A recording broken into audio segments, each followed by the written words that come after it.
Hey guys, my name is the Sledgehammer, and today in this video I'm going to be giving my review on the brand new Exo Zombies Ascendance Infection map. It's in the Ascendance map pack, which is DLC 2, and this map is a little strange. You're seeing gameplay of my first time playing it right now, and I liked the map.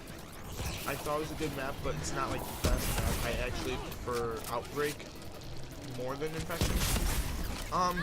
Now my thoughts on it, I'd have to say that it's too much. It's way too much. I like the idea of it being like an open area, but then they said, oh, now there's sewers, and oh, now you got an objective, and oh, we added like 3 new zombies, while keeping the old zombies from Outbreak. So, let's go into the objectives. Now, of course you got the main Easter egg that every map has now. I don't count that as an objective because that's something you can choose not to do without having a puzzle. So you have survivors. Survivors are probably the most annoying thing about the map. And so for survivors, the Helo pilot or the Warbird pilot will say that he found a survivor and he's given you the location of where they're at. Once you go towards the survivor, they'll crawl out of this little vent, which zombies usually spawn out of too. And when they come out, you have to escort them. But the problem is that the extraction zone always changes, and you don't know where to go from there. So the problem about this, like, there's a plus side if you do it, and then of course there's a little minus if you don't do it. What I did is, like, the first time I played it, I actually got the survivor to go to the location. But if you don't get the survivor to his location, which you don't know where it is until he stops moving, and then you gotta protect him a little bit longer. That way the Warbird can come and you can climb the ladder and get in. If you do not rescue the survivor, like if either you just don't go to his location and you don't rescue him, or if he dies on you, you get this power surge thing, like power up, that lasts longer. I think it's longer than normal power ups, but it might be the same. It just seems like it takes forever, but it shuts everything off. It shuts off the power generators that you turned on, such as I get the one in spawn to turn on Exomedic. I'm not sure if it does anything to the mystery box, but it must do something to the mystery box and upgrade stations, because traps are offline, and you can't even buy a weapon off the wall. Like, it even turns off those setup printers. But if you do get to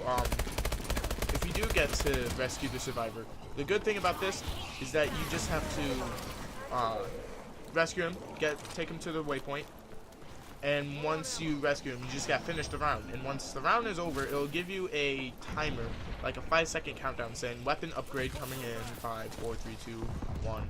What that means is that whatever gun you have out in your hand will get a free upgrade. I made the mistake of upgrading the Atlas 45 the first time, because I thought I'd upgrade both guns. Nope, just upgrades the one you have out. So that's good. Now, I wouldn't really call this an objective, but this is kind of annoying.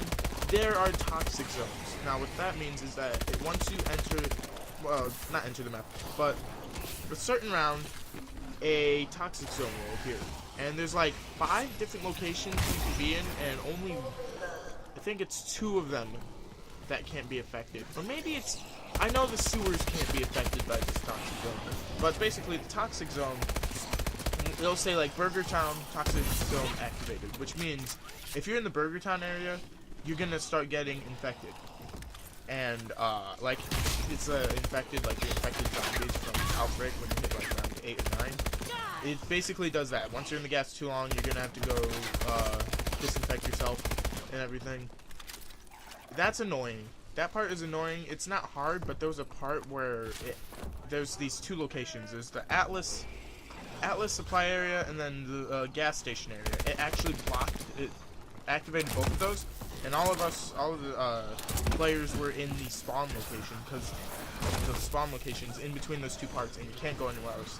So we actually had to deal with the toxin zone, and we stayed at spawn. We didn't go anywhere else. So that's like the objectives. There's not really any other objective. Now let's go on to the weapons. All the weapons are the same, even the cauterizers in this, which I actually commented on the video because I saw that the cauterizer and the new gun were in it. And people are saying that the cauterizer is going to act like the ray gun. I thought, I didn't think it'd act like the ray gun, where you could have that and the wonder weapon. I thought it'd be like having the wonder weapon and thunder gun together. I didn't think as the cauterizer as a ray gun, but now that I see, it is kind of like the ray gun, because it's not a big it can't kill enemies in a widespread effect, which neither can the new gun. This is a segue to the magnetron, which is this like microwave EM1. It's like, think of the wave gun from Moon when you use the zap guns and fuse them together. It shot the wave gun, except the wave gun was more effective because it actually killed them with one shot. With this, you actually have to take your time and like cook them until they explode. So it's more like the paralyzer, if anything, because it overheats and it doesn't have infinite energy. It still runs on percent. Now, let's go to the enemies. There are way too many enemies. You have your normal zombies. You have I don't count like exo zombies with exosuits as a different type of zombie. So you got the normal zombies. You still got the EMZs, which I would bring that back. You have the exploding ones, where if they get too close, they explode you. I haven't seen those red ones from Outbreak, but I think these ones are supposed to replace it. They have these spike zombies, which, by the looks of it, they either launch spikes out of them, or when they die, they explode with spikes. I noticed spikes coming out of them somehow.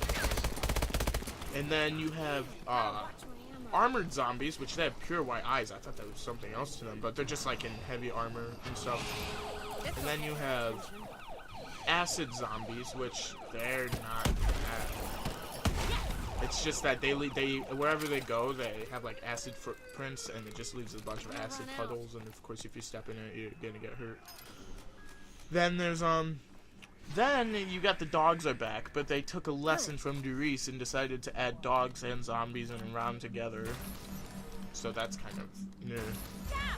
But this no, you also have the infection zombies. I almost forgot that. The normal infection zombies where if you get hit, you have to go disinfect yourself.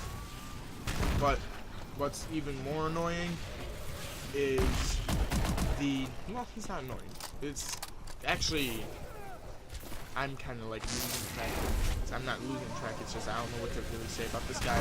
The Goliath Zombie, the guy in the big armor, he has a giant riot shield. He's in Goliath armor, and he usually carries like a parking meter, or he'll carry a stop sign that's like bent in half.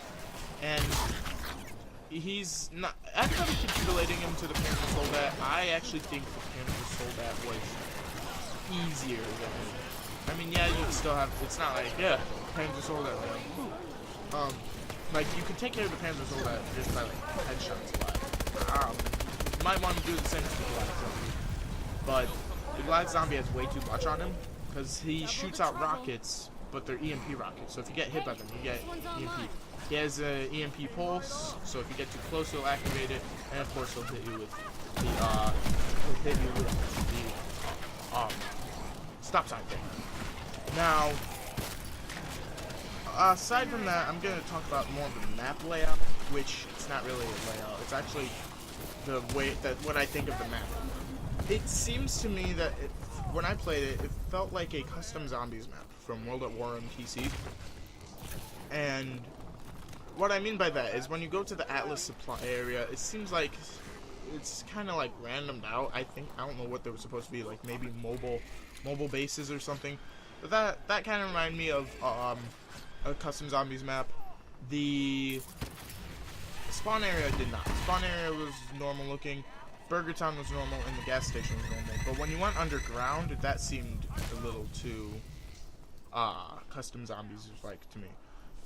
Now, in this video, it's kind of a review. I just kind of told, it wasn't really a review, I just kind of told you what was in it. But what I think about the map, I like it. It's not my favorite. I mean, Black Ops Zombies. It's not even near the list of that. But I'd give the map a 7.5. I didn't say this for Outbreak. That got an 8. Like, I didn't do a review on Outbreak, but I think Outbreak gets an 8 and 7.5 for Infection. That might sound like a bad thing. I do enjoy the map, but it's not like a big, crazy thing. It's not like Black Ops 2 second DLC, which was Mom and Dad. I feel like Black Ops 2's second DLC. So this was a Exo Zombies or Infection review, which the name is kind of weird. Naming it Infection kind of throws it off because it sounds like a game. But I hope you guys like that review. You can expect a review for the third map, which is most likely going to be a third map, but the way the Easter egg ended, I didn't see how there could be, because there's not like an ending cutscene or an ending audio file like at the end of Outbreak. You hear the lady say, okay, good, take them in for examining. You don't hear any of that. So they better, I mean, not they better, but hopefully they do make a third Exo Zombie map. I don't see why they wouldn't. But I hope you guys like this video. I hope you guys enjoyed the gameplay. This was just my first gameplay of the map, so I didn't know a lot of stuff. And I'll talk to you guys later.